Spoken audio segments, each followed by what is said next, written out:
Ayo bisimila ka bi bamanankan kunnafoni sɔrɔlen kɛnɛ kɔnɔ min na walawalali caman kɛ aw ye Mali kibaruyaw ani diɲɛ fan wɛrɛ kunnafoniyaw la bakuruba kunnafoniw an dun ka olu filɛ.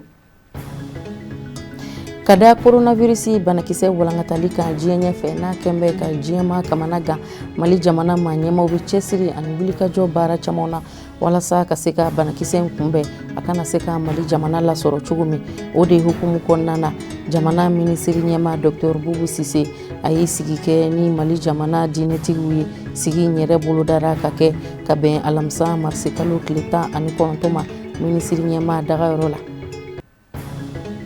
Mayina min dugu kɔnɔ kɛnɛyaso kura dɔ sɔrɔla u fɛ centre de santé communautaire in kolomo karila dɔgɔkun fori waati na a musaka min donna baaraw dafɛ u tari jɔ sefa wari la $42,120 ani ɲari o de y'an don kan ye bakuruba kunnafoniw na kunnafoni wɛrɛw bɛna fara kunnafoni minnu kan ka walawalali k'a la aw ye aw bisimila.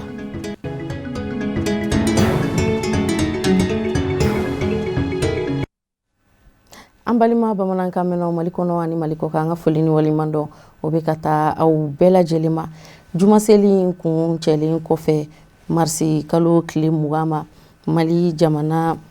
Mali silamɛ diinɛ ɲɛmɔgɔ ka fara ɲɔgɔn kan jɛkuluba groupement des leaders spirituels musulmans du Mali ma ɲɛma Mali silamɛ tɔn haut conseil islamique du Mali ma ɲɛma an fa ani an karamɔgɔba Asid Cherifla Marani Haidara a ye dantigɛli dɔ kɛ coronavirus banakisɛ ko kun kan. Jamukan ye a laseliw bɛɛ lajɛlen bɛna bɔ ka jira aw la ni bamanankan kunnafoni sɔrɔlenw kun cɛra. An ye aw tulo lasɔmi an don kan la k'a fɔ aw ɲɛna ka da coronavirus banakisɛ walankatali ko kun kan diɲɛ ɲɛfɛ ni a kɛn bɛ ka diɲɛma kamana gan an bɛ don min na i n'a fɔ komi bi Mali jamana ma ɲɛmaw kɛlen don ka fɛɛrɛ caman tigɛ ka dabaliw caman boloda walasa banakisɛ in bɛ se ka kɔlɔsi cogo min a kana se ka an ka Mali jamana lasɔrɔ o de kama sigi caman olu bɛ ka boloda jamana ma ɲɛmaw fɛ u ni forobatɔw ni diinɛtigiw ni ɲɔgɔn cɛ walasa ka se k'u kanw fara ɲɔgɔn kan ka ladiliw kɛ ka kunnafoniw di ka caya COVID-19 banakisɛ a bɛ se ka kunbɛn cogoya min na o de kama Mali jamana minisiri ɲɛma Dr Bubu Sise a ye sigi kɛ ni diinɛtigiw ye sigi in yɛrɛ kɛra ka bɛn alamisadon marisi kalo tile 19 ma minisiri ɲɛma dagayɔrɔ la Sadio Sidibe Abdoulaye Sogodogo Cherifla Jabaraniso tɔgɔ la olu ka sɔrɔlenw don. Kabini ni banakunta in min ni a bala ka maaw fa su ani tile n'a kelen bɛ ka diɲɛma bɛɛ kɔnɔna gan nin waati la nka an bɛ se k'a fɔ a ma se Mali la fɔlɔ o de kadara kɔnɔna na Mali ɲɛmaw u ma sigi ka mɛn nin ko da la u ye fɛɛrɛw caman sigi sen kan min b'a to banajugu in tɛ don an ka jamana kɔnɔ cogo min na fɛɛrɛ kɛrɛnkɛrɛn jumɛn bɛ se ka tigɛ min b'a to Ala b'an kisi banajugu in ma cogo min na premier ministre n'o ye Dr Bubu Sise ye a ye an ka ladalamaw fo ka taa se an ka diinɛ ɲɛmaw a y'u wele ka kumasigi kɛ n'u ye min b'a to ko hakilina t'a dɔn fɛɛrɛ minnu b'a to Ala bɛ se k'an kisi nin banajugu in ma cogo min na fo ka diya a kana don an ka jamana kɔnɔ u bɛɛ y'a jira k'a fɔ u ka kumaw la ko décision ma ta nka i kɛra silamɛ ye wala i kɛra chrétien ye bɛɛ bɛna lajɛ i ka yɔrɔ la ka hakilinajagabɔ kɛ min b'a to fɛɛrɛ dɔw bɛ se ka ta cogo min na ka bana in kunbɛn. Président ka wele kun kɛra ka kunnafoni di diinɛ ɲɛmɔgɔw dugutigilakaw ani société civile ɲɛmɔgɔw ma pour que gouvernement ye décision minnu ta anw bɛ se k'o faamu cogo min na ani ka gouvernement kɔkɔrɔma don walasa mɔgɔw bɛ se ka o mesure faamu ani ka u bila sen na. Gouvernement ye mesure minnu ta o fɔra an ye fɛn fana dɔw fɔra an ye bana kunkan ani fana bana gɛlɛya a urgence o fana fɔra an ye diinɛ bɛɛ o bɛɛ ka taa hakili jagabɔ u bɛ se ka mesure min ta o ka o ta min ye église catholique ye anw kɔni bɛ an ka mesure ta min bɛ tali kɛ an ka batoli yɔrɔw datuguni kan kuma ma ko kan nka hakilinajagabɔ caman kɛra fɛɛrɛ minnu kan ka ta min b'a to ka banajugu in kunbɛn ni a bɛ wele ko coronavirus k'a fɔ maa min dalen ta la ko bana in tiɲɛ ye a jira ka fɔ kɛnɛ in kan ko bana in ye tiɲɛ ye fiyewu a mɔgɔ fagacogo fana cɛ ka jugu o de kadira kɔnɔna na an ka diinɛ ɲɛmaw ladalama fo ka taa se an ka kumalaselaw ma u ye ɲɔgɔnnajɛrɛ in kɛ ni a bɛ wele tubabukan na ko huis clos ani an ka premier ministre ka hakilinajagabɔ kɛ min b'a to fɛɛrɛ jɔnjɔn bɛ se ka ta cogo min na ka bana in kunbɛn an ka diinɛ ɲɛmaw u ye Bubu Sise fo a ka nin hakilimaya in na ko sabula a ma kɛ fanga ye a ma kɛ diyagoya ye a y'a ɲini diinɛ ɲɛmaaw fɛ bɛɛ k'i sigi ka hakilijakabɔ kɛ min bɛ se ka min ka min b'a to Ala bɛ se k'an kisi bana in kɔlɔlɔ ma cogo min na olu de kɛra sigi in kolomabaw ye u ka fɔ la. An dan b'a la bana in Ala ka danfɛn de don Ala de ye bana da Ala wele silamɛya ko ni fɛn fɛn n'a nana i bɛ segin ka taa Ala de ma ka Ala de wele silamɛw ye mesure fɔlɔfɔlɔ min ta o ye juma la ani misiriw la maaw ka Ala wele ka Ala dili Ala ka jamana in kisi bana ma a ma don fɔlɔ Mali kɔnɔ o conseil président kumana Cherifla kumana Cherifla yɛrɛ le président au conseil islamique du Mali a y'a yira ale yɛrɛ tun bɛ tournée minnu na wajulu ni programme fɛn fɛn kuma bila a y'a bɛɛ jɔ n'ale kumana silamɛw fana an ka faamuya la an ka baara bɛ kɛ n'o hakilila de ye a ye sira min di an dan b'a la wajulu ni ziyara ni fɛn minnu bɛ yen a bɛ ɲini mɔgɔw fɛ k'olu sɔn sɔrɔ fɔlɔ. An bi Bubu Sise fo ka waleɲuman dɔn hakili ɲuman min b'a la a b'an bonya a b'an giliya o de ye faama ye a tun bɛ se ka décision ta dɔrɔn k'a fɔ ko u bɛna mosquée ni église ninnu fermer mais a ma sɔn k'o kɛ a b'a fɛ ka société civile ni religieux lu kumaɲɔgɔnya a ye ɲɔgɔn faamu commission bɛ bila 5 ans commission ni sini u sinikɛnɛ u mana décision min ta o bɛ kɛ décision ɲɛnama ye maliden bɛɛ kan k'o labato bɛɛ ka sali ka so n ko maka saliti kɛ yen o butu farafin fɛn o fɛn a sera ye misiw tugu la o tuma ni bana bɛ se ka an bɛ se k'o soigner duwawu la olu bi maka u ta soigner yan Ala man suru maka la ka tɛmɛ yan na non Ala bi fan bɛɛ. Sigi in kɔnɔna na an ka diinɛ ɲɛmaaw fo ka taa se an ka ladalamaw ani an ka kumalasilaw u y'a jira k'a fɔ ko ni Ala sɔnna a ma olu fana bɛna fɛɛrɛ jɔnjɔnw ta a kɛra misiri ye wala église wala ɲɔgɔnna jɛra yɔrɔw min b'a to ka kunnafoniw cari maaw ni ɲɔgɔn cɛ bana in kɔlɔlɔw kan an bɛ se k'a fɔ an ka diinɛ ɲɛmaaw ani an ka ladalamaw fo ka taa se an ka kumalasilaw ma ko ni sigi in kɔfɛ ni Ala sɔnna a ma ko a tɛna mɛn don dama dama dɔrɔn u bɛna jaabi fɔ jamana ɲɛmaaw ɲɛna u ye fɛɛrɛ minnu ta min b'a to ka bana in kunbɛn. Fanga ɲinintɔn Union pour la République et la démocratie URD musow ka sous-section ka bɔ Sangaribugu Kina u ye dɛmɛ di kɛnɛ dɔ sigi sen kan ka bɛn arabadon marisi kalo tile 18 ma dɛmɛ in dili yɛrɛ a bɛ don musow tɔgɔla don kɛrɛnkɛrɛnnen 8 marisi ɲagali de kadara kɔnɔna na balo fɛnw olu de tara ka di sorasi banbagatɔw ka denbayaw ma minnu ni olu tora kɛlɛyɔrɔ la dɛmɛ di kɛnɛ in kan URD ma ɲɛmaw ka fara tɔndenw ni kanuɲɔgɔn kan u bɛɛ lajɛlen kɛnɛ in baara seereya adamadenya dɛmɛ dili in na Samayira Sanugu ale bɛna ɲɛfɔ an ɲɛna. An balakaw ka sous-section parti URD tɔgɔla Sangaribugu yɛrɛmarakafo kɔnɔna na ka sanga ni musow tɔgɔla don min bɛ ɲɛnamaya san o san u ye wulikajɔw kɛ ka baɲuman kɛ wali baara dɔw boloda minnu bɛ tali kɛ ka balo ta k'o di sɔrɔsi musow ma minnu cɛw ni tora jamana kumabɔli baaraw la i n'a fɔ jamana ɲɛmaaw yɛrɛ y'a kanu ka ɲina musow tɔgɔla don dakun kɛ min ye 8 marisi san 2020 dɛmɛ ka don sɔrɔsilakaw ma o baara ninnu ɲɛnamayala ka bɛni ni kɛnɛba in sigili ye Sangaribugu kɔnɔna na min sen fɛ balo tara k'a di sɔrɔsi musow ma. 8 marisi okumu kɔnɔna de 8 marisi okumu kɔnɔna na o de y'a to an ye dɛmɛ ta k'a ɲɛsin muso minnu cɛ tanyanen don sɔrɔsi musow b'u la i n'a fɔ ko muso wɛrɛ gansan fana bɛ u cɛla cogo min na donc 8 marisi okumu kɔnɔna na ka sababu an ka jateminɛ bɔra kan k'a fɔ ko 8 marisi tɛ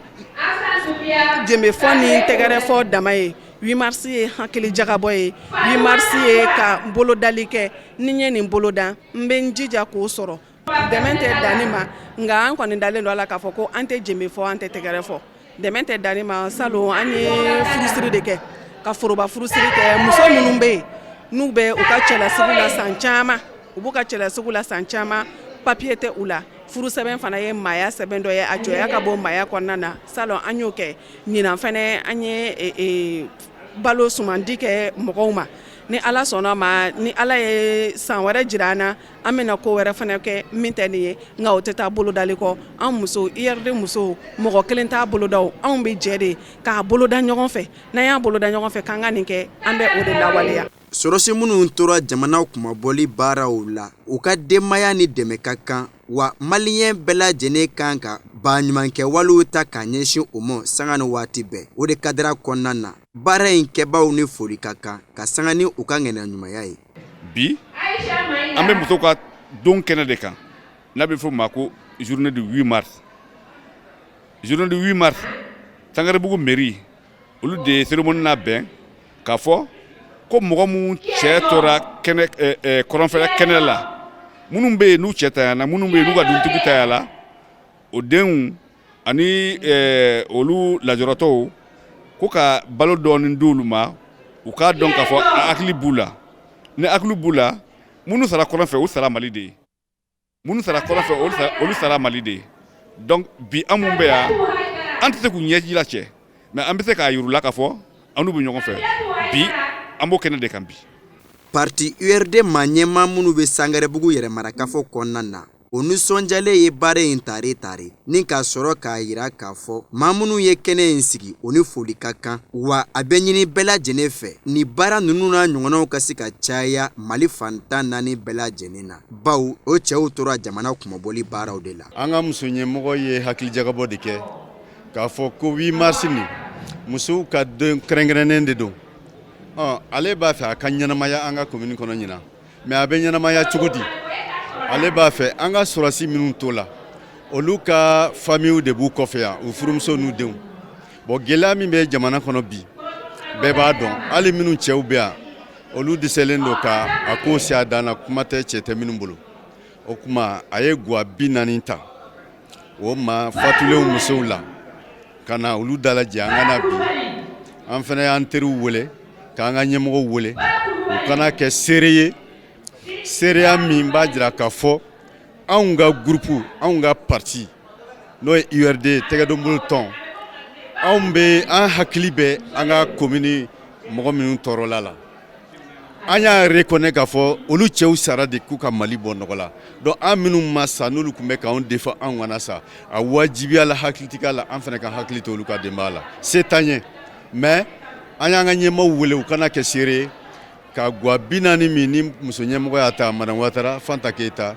ka balo kilo 50 di nin bɛɛ lajɛlen kelen-kelen ma u ka to fara u yɛrɛ bolo kan. Walasa k'u ka dɛmɛɲɔgɔnya ta ka ɲɛsin sɔrɔsimusow ma minnu cɛw ni tora jamana kumabɔli baaraw la musow ka sous-section parti URD kɔnɔna na ka bɔ Sangarebugu yɛrɛmarakafo kɔnɔna na o ye balo de di minnu bɛ taa bila ɲɔbɔrɔ 20 ani malobɔrɔ 20 na minnu taara ka ɲɛsin du 40 ɲɔgɔnma.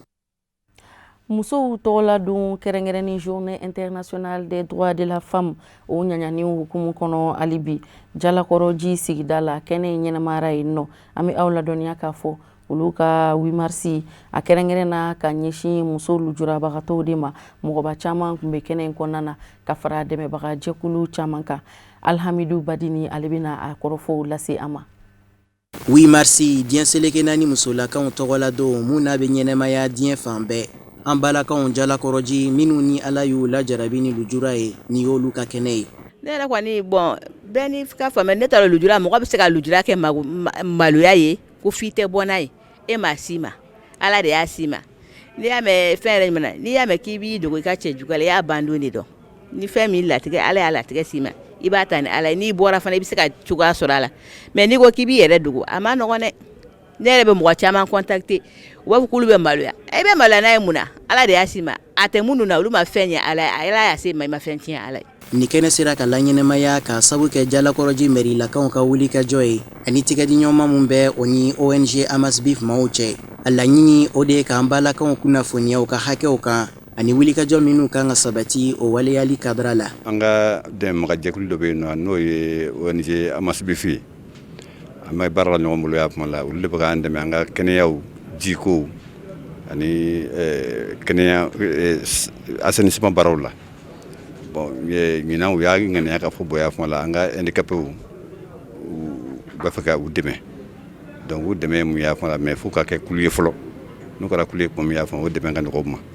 donc an ye ɲɔgɔn ye kunfɔlɔw kɛ ka filananw kɛ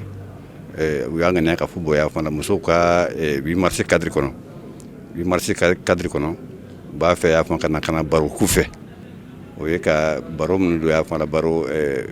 question et réponse donc an bɛ o de kɛnɛ kan muso lujuratɔw anw fɛ jalakɔrɔji yan nɔ y'a fɔ jalakɔrɔji yɛrɛ ma nɔgɔ kuma tɛ y'a fɔ la lujura bɛ mɔgɔ min na an yɛrɛ minnu man kɛnɛ y'a fɔ la gɛlɛya b'an kan lujuratɔw gɛlɛyaba de b'u kan donc an kɔni u bɛ s'an fɛ mairie la an se min an b'o kɛ mais o de kama y'a fɔ an wulila an sera an ka dɛmɛbagaw ma u kana u bɛ se an ka musow dɛmɛ cogo min na a n'a cɛw dɛmɛ cogo min na parce que lujura ye fɛn fɔtɔ dɛ anw t'a fɛ k'u ye sirada la an b'a fɛ k'u kala baaraw la baara minnu bɛ yen n'u bɛ se ka dɔ kɛ u yɛrɛ ye. ONG Amasbif ma ɲɛma a ye wele kuraya ni kɛnɛ in kan ka ɲɛsin jamana faamaw ma cogo min na lujuratɔw ka hakɛ o bɛ se lafasa ni ka matarafa bɔnɔgɔla o bɛ se sabati cogo min na ka ɲɛsin u ma kɛrɛnkɛrɛnnenya la musolakaw.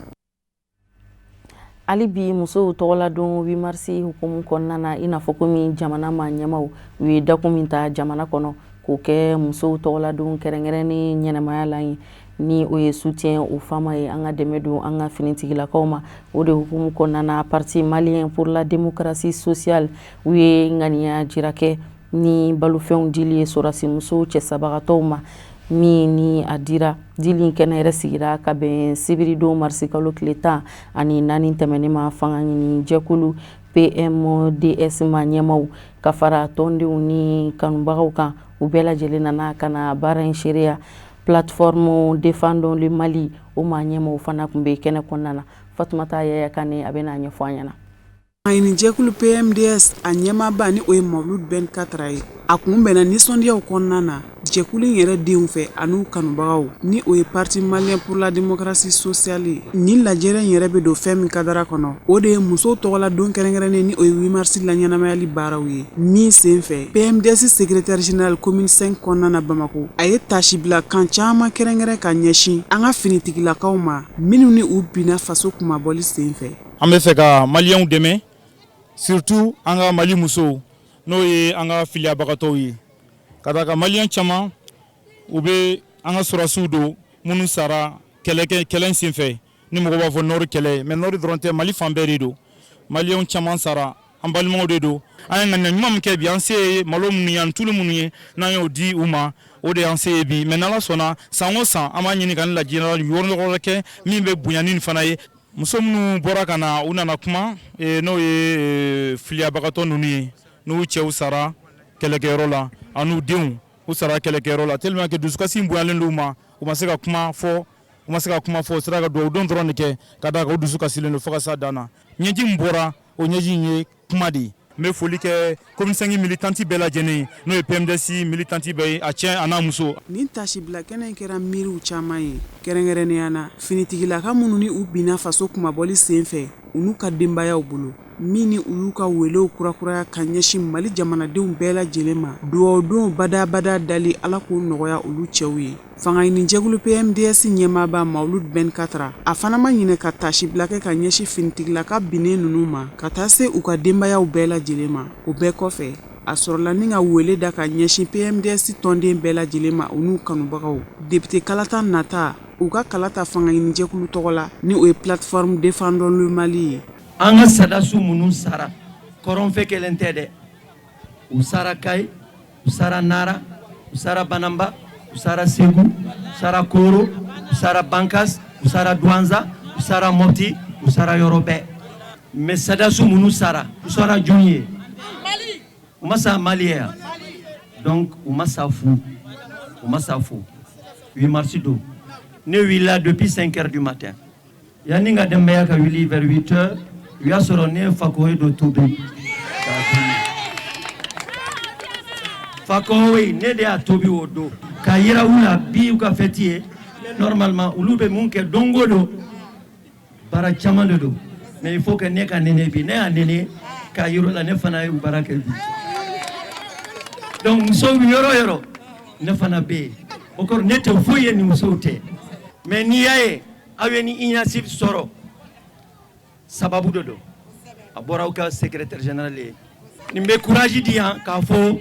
comme n b'a fɔ don o don n'an bɛ taa an bɛ se. An bɛ aw ladɔnniya k'a fɔ ko plateforme défendons le Mali o cɛbɔw yirali jama la ka taa se duwawudonw ma aw n'a ɲɔgɔnna baaraw de kɛra ka kɛnɛ in bonya yira. Mayina min dugu garizigɛ donna kɛnɛyaso dɔ la centre de santé communautaire in Kolomo kari la dɔgɔkun fori waati la musaka min donna a dangɛnɛmayali baaraw dafɛ o bɛ t'i jɔ sefa wari la $42,000 $126,000 o ni ɲari-ɲari la hakilina ɲuman in bɔra Kɛɲɛba commune urbaine na dɛmɛbaga jɛkulu olu ka dɛmɛ kɔnɔna na sigida ɲɛta kɔsɔn mɔgɔba caman olu sera ka bɔ ka kɛnɛ in baaraw seereya Musa Fɔnba bɛna walawalali k'an ye o ko kun kan. Nin yɔrɔ min jɔlen filɛ mɛtiri 100 koli kɔnɔ so 8 de bɛ a kɔnɔ o so 8 na 2 ye muso gɛrɛzigɛlenw lajɛ yɔrɔ ye 2 wɛrɛw bɛ yen minnu ye jigini yɔrɔ ye ani lafiya yɔrɔ 1 bɛ yen o ye kɛnɛya tigilamaw ka yɔrɔ ye nin hakilina in sera ka dangɛnɛmaya ni Kɛɲɛba sigida ɲɛmaya so mairie n'a cakɛɲɔgɔnw kɛrɛnkɛrɛnnen ɲɛna Kɛɲɛba cercle denw minnu sigi mɛ tunga fɛ kunun wari ani cellule technique de co-développement ani faransigaw ka dɛmɛnikɛ jɛkulu agence française de développement AFD. Hakilina in nana cogoya min na maɲinaminakaw olu ka laɲini fɔlɔfɔlɔ de don dugu mɔgɔw yɛrɛ de y'a laɲini k'a lase u ka maire ma u ka maire n'o ye monsieur Kamara ye n'o ye commune rurale Kɛɲɛba maire ye donc a selen ale ma ale ko ko ale fana y'a mɛn ko développement bɛ sen na donc ale ko donc a b'u dɛmɛ ka projet kɛ a ye projet kɛ pour que dɔgɔtɔrɔso bɛ se ka jɔ u ye cogoya min na an ka kuma ye min ye ɲɔ bɛ ɲɔbugu ta kan b'a la projet bi bɛɛ bolo mais projet bi sɛbɛn an ka hukumu kɔnɔna de la n'an b'a fɔ ma cahier de procédure n ya projet kɔni sɛbɛra ka bɛn o hukumu kɔnɔna na an yɛrɛ k'a lajɛ an ka dɛmɛbakulu n'o ye agence française de développement olu fana k'a ye ko projet in yɛrɛ nafa ye an t'a ɲɛ tugu k'a yɛlɛ ɲama o projet sifa dɛmɛ fɛn min ye kɛnɛya ye ne kɔni hakili la diɲɛlatigɛ la foyi tɛ se ka maanifin nafa ka tɛmɛ kɛnɛya kan donc kɛnɛya ko la an tɛ se ka tulonkɛ ko la n'i y'a ye bi diɲɛ fɛn fɛn fɔ o y'a sɔrɔ i ka kɛnɛ de. Centre de santé communautaire ni kɛnɛyaso don a kurubongarile a bɛna kɛ sababu ye ka nikura fiyɛ kɛnɛya ko la kɛrɛnkɛrɛnnen ɲɛna an balakaw ani denmisɛnnin kunda mahina min dugu kɔnɔ Kɛɲɛba cercle la. Mais ni Ala y'a kɛ bi an ka dɛmɛbagaw sɔrɔ min sera k'an dɛmɛ n'an b'a fɔ ma AFD ni cellule technique de co-développement ani diaspora action Côte d'Ivoire k'an dɛmɛ ka se ka ni CESCOM jɔ vraiment an b'u fo k'u waleɲuman dɔn an bɛ dugutigi fana fo dugutigi n'a ka dugudenw ma y'u ka gɛlɛya ta k'a d'an kɔrɔ gɛlɛya ye bɛɛ y'a ye k'a fɔ ko tiɲɛ de don an y'a ye ka bɔ Kɛɲɛba ka na Mayinamil bɛɛ b'a dɔn kilo 25 i k'i ka banabaatɔ ta moto la ou bien i k'a bila moto taxi kɔnɔ ou bien i k'a ta fali wotoro la a ma nɔgɔ hali n'i y'a bila mobili yɛrɛ kɔnɔ pour que i ka se ka embouteillage in tigɛ bɛɛ b'a dɔn k'a fɔ gɛlɛya b'a la donc muso tintɔ n'i y'o ta n'a fɔra ko dɔgɔtɔrɔso tɛ yan dɔgɔtɔrɔ mana kɛ yan donc fɛn bɛ yan n'u bɛ se k'o latɛmɛ u b'o latɛmɛ n'u dɛsɛra min na a bɛ fɔ o ma système de référence évacuation ambulance bɛ na k'olu ta ka taa n'u ye donc dɔgɔtɔrɔso bɛɛ bɛ marché tan de donc o de ye vraiment an ka foli an b'a lase dugutigi ma. Minisiri min ɲɛsin bɛ tunkarankew ka koɲɛw ɲɛnabɔli ma ale ka nɔnabila min kun bɛ kɛnɛ k'a ye nisɔndiyakanw fɔ k'a jira k'a fɔ Kɛɲɛbakaw ye nin hakilina in da ka nin kɛnɛyaso in jɔ mahinaminkaw fɛ yen min diyara a ye ka tɛmɛ o bɛɛ kan a jɔli baaraw kalifara cakɛda de la cakɛda yɛrɛ min ye Kɛɲɛba cercle cakɛda ye a ye wale ɲuman dɔnfɔli kɛ ka ɲɛsin ma ŋaniya ɲumantigi bɛɛ lajɛlen ma ka laban ka foli kɛrɛnkɛrɛnnen kɛ ka ɲɛsin baɲumankɛlakaw ma olu minnu kɛn bɛ ka baara caman kɛ marabolo gale kɔnɔ yiriwa nasiraw kan. An b'a ɲini an balimaw bɛɛ fɛ ni baara min filɛ nin ye bi n'o ye CESCOM ye a baara in n'i y'a jateminɛ a fɔra ko entreprise nationale dɔ de y'a jɔ entreprise nationale dɔ k'a jɔ o y'an ka laɲini ye parce que o bɛ baara di maliyɛnw ma yan o b'a to komi baarantanya de b'a to an ka denmisɛnw bɛ bɔ ka taa kɔfɛ o b'a to an ka denmisɛnw bɛ baara sɔrɔ yan a fɔra ko mairie de kan ka a recrutement kɛ n dalen b'a la k'a fɔ a personnel fana bɛɛ bɛna ta Mayinamin dugu kɔnɔna la donc o ye nisɔndiya ko y'an bolo parce que o b'a to an ka denmisɛnw bɛ to yan nka n b'a dɔn nin projet in dɔrɔn tɛ nin ye min ye kɛnɛya ta yɔrɔ ye n b'a dɔn ko développement u ni AFD u ye baara caman kɛ première région kɔnɔna la o baara ninnu kɔnɔna la barajiw b'o la retenue d'eau b'o la maraîchage b'a la embauche b'a la château d'eau bɛ yen donc u bɛ jiw di mɔgɔw ma pour que u ka se ka baara kɛ o b'a to an ka denmisɛnw bɛ to yan u b'u bolo yɛlɛma u bɛ bolo yɛlɛmalan sɔrɔ ka to lafiya la an ka jamana kɔnɔ. An b'aw ladɔnniya k'a fɔ nin kɛnɛyaso in gurupu karilen Mayinaminkaw fɛ yen Kɛɲɛba sigida ɲɛmaa fɛ n'o ye monsieur le maire ye o dugujɛ a y'i kunda dugu wɛrɛ kan ko Lenke Koto o ni Kɛɲɛba cɛ ye kilomètre 17 ye a ye centre de santé communautaire CESCOM wɛrɛ kurubongari ye o fɛnɛ jɔcogo ni Mahinaminta bɛɛ lajɛlen ye kelen ye. O de b'an sɛnsɛn ka diɲɛ fan wɛrɛ kunnafoniyaw lasɔrɔ ani Musa Fɔnba bɛ to ɲɔgɔn bolo an ka jɛ an ka bi sɔrɔlenw na de. Kɔnɔwarikaw fɛ sariyase min bɛ tali kɛ yɛlɛma donni na jamana sariya sunba la a sariyase donna bala ka bɛn ni alamusa marisikalo tile 19 ye jamana ɲɛma Alassane Dramane Ouattara fɛ juma marisikalo tile 20 in wasabilo filaw faralen ɲɔgɔn kan ni o ye Assemblée nationale ni Sénat ye baaraw kun kan ka daminɛ kalata sariyaw labɛn jogo kun kan nka n'a ma ɲa k'a fɔ bi a jira mɛ k'a fɔ mɔɔw man ka jɛrɛ ka sabu kɛ bana min bɛ diɲɛna ko coronavirus jamana ɲɛma Alassane Dramane Ouattara y'a yira k'a fɔ sariya min dali dagan bɛ a ye ko ordonnance a b'o ta ni ka yɛlɛma don kalata sariyaw la Alassane Dramane Ouattara ka laseli min n'a y'o kɛ kunnafoni sira fɛ a ko sigiba min kɛra saa daminɛ na fanga ɲinidaw ni jamana ɲɛmayaso ni ɲɔgɔn cɛ sariya dɔw yɛlɛma cogo kunga ko laɲiniw minnu kɛra o sigi ka fɔ senfɛ k'a na jateminɛ kɛ o la o ka don bala jango ani fanga ɲinidaw bɛ se ka ye hakilina kelen na ni sariya sunba bɔra an b'aw ladɔnniya k'a fɔ saa daminɛ forobatɔw ni fanga ɲinidaw ni jamana ɲɛmaw sigira k'a lajɛ ka kuma sariyasenw yɛlɛma cogo kunga jamana sariya sunba kɔnɔ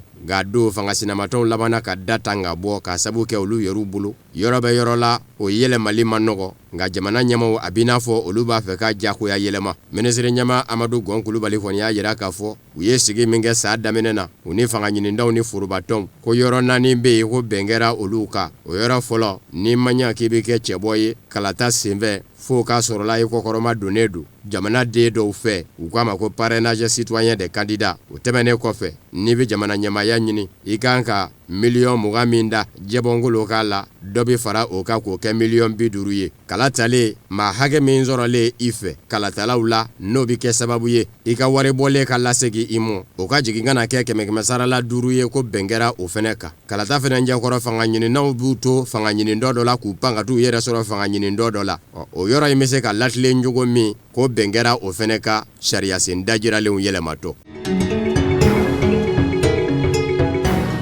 o Konowari jamana kelen kɔnɔ minisiri min bɛ Konowarikaw fɛ n'a ɲɛsin bɛ Kodowari ni jamana wɛrɛ ni ɲɔgɔn cɛ koɲɛ ɲɛnabɔw ma ko Marcel Amon Tano caman kɛ bɛ ka jigiya k'a fɔ Aguyaurukalo nata jamana kuntigi sigi kalata k'a bɛ sɔn ka kɛ cɛbɔ ye Alamusa a y'i yɛrɛ ta ka bɔ gouvernement na a ye kunnafoni in lase bɔlɔlɔ sanfɛ kunnafoni sɔrɔ sira kuraw Facebook ni Twitter jamana ɲɛma Alassane Dramane Ouattara kɛlen kɔfɛ ka maa dɔ jira u ka RHDP kɔnɔ minisiri ɲɛma Amadu Gon Kulubali k'o bɛ kɛ a nɔnabila ye ka jamana ɲɛmaya ɲini minisiri min ɲɛsin bɛ Konowari ni jamana wɛrɛ ni ɲɔgɔn cɛ koɲɛ ɲɛnabɔw ma ni o ye Marcel Amon Tano ye maa caman y'a jira k'a fɔ sɔmin kɛlen kun do wala sɛmɛni na ma in fɛ ka bɔ gouvernement na kabini Alassane Dramane Ouattara ye Amadu Gon Kulubali jira ka kɛ a ka nɔnabila ye octobre kalo tile 31 jamana kuntigi sigi kalata la RHDP kɔnɔ dɔw y'a jira k'a fɔ Marcel Amon Tano ale fɛ ko kun tɛ Amadu Gon Kulubali jirali ye dɔw yɛrɛ y'a jira k'a fɔ a kɛ n'a kɛ ka labɛn kɛ ka ban k'i ɲɛsin jamana kuntigi sigi kalataw ma ko bawo ko maa dɔw labɛn bɛ a bolo minnu baara daminɛ a yɛrɛ kɔni mi da sa mɔ gale k'a fɔ ɲɛ cɛbɔ ye a si bɛ san 60 ani san 8 na Alassane Dramane Ouattara yɛrɛ masuruna maaba don k'a sabu kɛ a mɛnna Alassane Dramane Ouattara ka directeur de cabinet yala ni ka sɔrɔ ka na kɛ minisiri ye Konowari Alassane ka fanga kɔnɔ minisiri min ɲɛsin bɛ Konowari ni jamana wɛrɛ ni ɲɔgɔn cɛ koɲɛ ɲɛnabɔw ma san 2016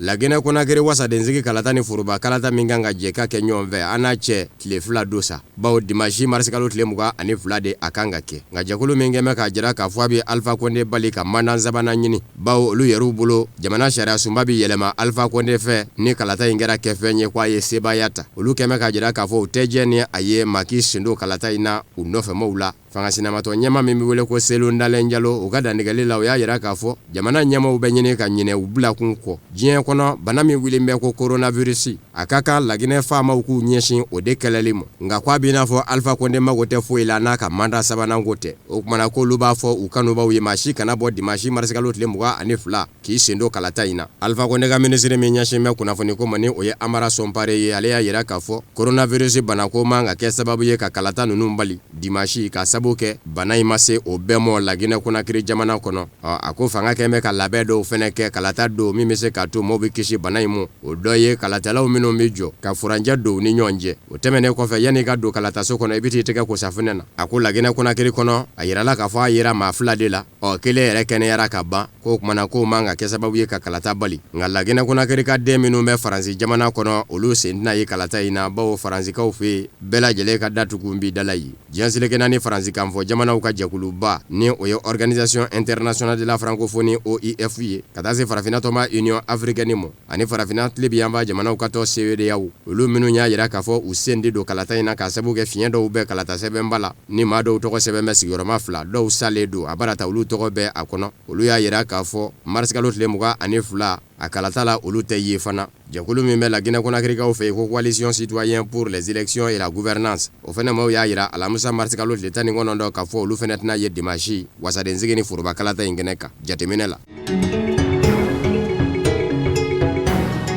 Algérikaw fɛ juma mars kalo tile 20 kun bi kɛ juma kun 57 de ye nisɔngoya taama na jamana de fanba fɛ ka jira k'a fɔ yɛlɛma ka don fanga na Algérie nka san kelen kɔnɔ nin bɛna k'a siɲɛ fɔlɔ ye juma nisɔngoya taama ka bɔ a mɔ ka sabu kɛ coronavirus bana ye maa 90 a bɛ o de la Algérie jamana kɔnɔ 9 ye diɲɛ to ka ban o de kosɔn jamana ɲɛmɔgɔw y'a yira k'a fɔ jɛntikɛ ni a ye maa si ka ye kɛnɛma ko nisɔngoya taama a bɛ n'a fɔ nisɔngoya taamanaw fɛnɛ u ye mɛnni kɛ hali ni bɛɛ jɛn tɛ ni a ye dɔw ye wele da ka ɲɛsin kanubaw ma k'u ka lajɛ ka to u ka so nka u bɛ se ka kɛlɛ kɛ k'u to hali u ka so minnu bɛ sangaso sanfɛ u bɛ se ka sɛbɛnniw kɛ ni ka olu filen fala maaw k'u ka nisɔngoya ye k'a fɔ u jɛn tɛ ni fanga ye Algérie jamana kɔnɔ jamana ɲɛmaakura Abdelmajid Tebboune tarata ale y'a yira k'a fɔ nisɔngoya taamaw bɛɛ lajɛlen bɛ bali a mana k'a siya o siya ye ka sababu kɛ ko coronavirus bana kan ka kɛlɛ nka nisɔngoya taamana dɔw kɛn bɛ ka jira k'a fɔ jamana ɲɛmɔgɔw bɛ n'u ta nin de fɛ sa ni ka sin ka olu fari fa u ka nisɔngoya taama ninnu na fɔ ka jamana k'u sago ye o de kosɔn dɔw y'a yira k'a fɔ u tɛ jɛ ni sokɔnɔ toli ye Ameriki jamana ye wele da ka ɲɛsin Libi maa ɲɛmɔgɔw ma minnu bɛ ɲɔgɔn na kabini Muammar Gaddafi bira ni jamana tilan bɛ olu fila ni ɲɔgɔn cɛ Maréchal Khalifa Haftar jamana kɔrɔ yanf'a dangele ani diɲɛ selekɛnna ni tɔnba Nations Unies ka jamana ɲɛmaa lakodɔnnen Fayez El-Sarraj ko jamana seeginw ye wele min da ka ɲɛsin u ma k'u ka mugu mankan da ka sabu kɛ bana bɛɛ bi n'o ye Faransi, Allemagne, Italie, Angleterre ani jamana wɛrɛw k'olu Amerikikaw fɛnɛ ka laɲini ye u ka mugu mankan da u y'u dalaka di k'a fɔ u bɛ mugu mankan da u ni ɲɔgɔn cɛ nka hali bi u bɛ ka ɲɔgɔn fa araba tɛmɛnen Maréchal Khalifa Haftar ka fa y'a yira k'a fɔ a sera ka nɔngɔngari kɛ galakada fɛ Tripoli minɛ na ka Ain Zara minɛ o ye dugu dɔ ye nka Fayez El-Sarraj ka kɛlɛkɛlaw olu y'a yira k'a fɔ yɔrɔ min fɔ ka ɲ'o ye k'o minɛna k'olu seginna ka na yɔrɔ daraki Maréchal Khalifa Haftar ka mɔgɔw la fan filaw bɛɛ bɛ ka ɲɔgɔn jalaki k'a fɔ e de bɛ ka bɛnkan sɔsɔ bɛnkan min dɛgɛnɔbilala janvier kalo tile 12 k'a fɔ an ka mugu mankan da coronavirus bana o tɛ ka kɛ sababu ye ka mercenaires bali ka don Libi jamana kɔnɔ mercenaires ye maaw de ye minnu balo bɛ kɛlɛ la ni mago jɔr'u la k'a bɛnna nafolo la u bɛ n'i ka kɛlɛ kɛ k'i dɛmɛ i kɛlɛkɛ ɲɔgɔn kan Maréchal Khalifa Haftar kɛn bɛ ka Fayez El-Sarraj ka fa jaki cogo min ko Recep Tayyip Erdogan bɛ ka Syrie kɛlɛkɛla dɔw lana ka Fayez El-Sarraj dɛmɛ k'ale Maréchal Khalifa Haftar ka fa kɛlɛ Fayez El-Sarraj fɛnɛ kɛn bɛ ka Maréchal Khalifa Haftar jaki o cogo kelen fɛnɛ na ko Syrie kɛlɛkɛla caman fɛnɛ n'an bɛ fara Maréchal Khalifa Haftar ka kɛlɛkɛlaw ka k'ale Fayez El-Sarraj kɛlɛ nisɔndiya o bonyana sini dugu la dugu min bɛ wele ko Wuhan coronavirus bana yera dugu yɛrɛ min na araba nisɔndiya kun bɛ Wuhan dugu kɔnɔ ka sabu kɛ araba tile kelen maa kelen ma ye ko bana in bɔra dɔ la ka yɛlɛma o la dugu kɔnɔ o kun y'o siɲɛ fɔlɔ ye o ka kɛ o b'a jira k'a fɔ fɛɛrɛw minnu tigɛ bɛ sini jamana fɛ dugu in kɛrɛnkɛrɛnnen ɲɛna Wuhan ka bana in kɛlɛ a bɛ ka nɔbɔ o de y'a to a nisɔndiya bonyana Wuhan ka denw bolo hali n'o y'a sɔrɔla nin t'a bana bannen ye u kɛlen bɛ ka labɛn minnu bila sen kan a labɛn bɛ ka nɔbɔ k'a sabu kɛ tile kelen ka ye k'a ma bɔ dɔ la ka yɛlɛma dɔ la k'a bɛna kun daminɛ na o kuma kɛ Wuhan ka denw y'a jira k'a fɔ hali bi u tɛ se k'a fɔ ko u bɛ gɛrɛndɛ bɔ u yɛrɛ da la u b'u yɛrɛ lasago ne to u ka sow kɔnɔ tile 14 ɲɔgɔn na n'o bɔra fɛn min fɛ o n'a kɛ sababu ye u ka dɔnsen wɛrɛ fɛnɛ ta min bɛ se ka to bana in bɛ kɛlɛ ka bɔ dugu in na sinikaw y'a yira k'a fɔ u ka duguba yɛrɛ la faaba la pekɛ bana yera maa kuraw minnu na ye olu ye maaw de ye minnu y'a sɔrɔ jamana wɛrɛ kan na sini duguba la pekɛ o b'a jira k'a fɔ pekɛ fɛnɛ kɔnɔ a ma bɔ dɔ la ka yɛlɛma dɔ la yen fana o de y'a to nisɔndiya kun bɛ sini dugu in na ni o ye Wuhan ye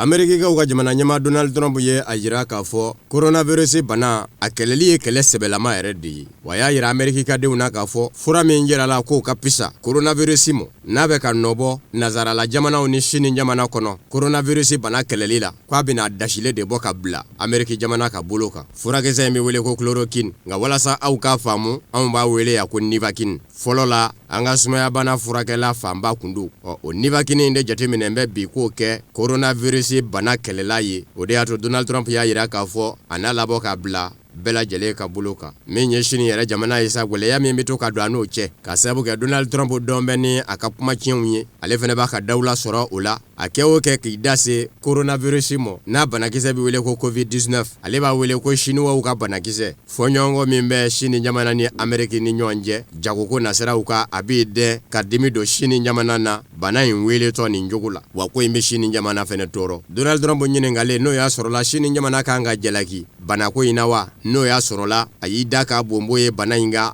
a ma maaw bɔ a kalama joona. A ko hali ni Chine ɲamana tɛ se ka jalaki ale kɔni bɛ se ka min fɔ o ye k'a fɔ Chine ɲamana sumayara kunnafoni dili la jamana tɔw ma. Chine ɲamana kun kan k'i teliya ka kunnafoni de di walasa wulikajɔ ka kɛ ka bana kunbɛn. Ko nka ko bɛɛ lajɛlen kɔni ka sigi n'a ye k'a fɔ bana in kɔni yera Chine ko maa tɛ se k'o nkalontigiya. O don y'a to ale sina k'a kɛ ten ko Chinois ka virus n'o ye Chine ka denw ka banakisɛ ye. Kɔrɔfɔ in fɔ o fɔ a fɛ a bɛ digi Chine ɲamana denw na.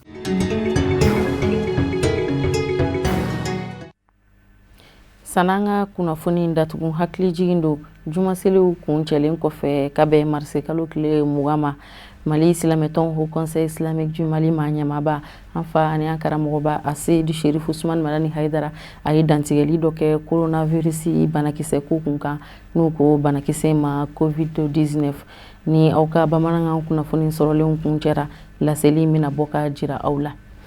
O de bɛ dansigi kɛ bi bamanankan kunnafoni sɔrɔlenw na minnu sera ka fara ɲɔgɔn kan ka bɛn ni kuma in ye kunnafoni diso ɲɛmɔgɔso fɛ ka lase aw ma aw ni ce aw ka ɲɛmadali la laseli nata ni ala ma basi wɛrɛ kɛ aw ni aw na aw ni Musa Fɔnba bɛ na ɲɔgɔn sɔrɔ aw kan bɛn diɲɛ waati wɛrɛ.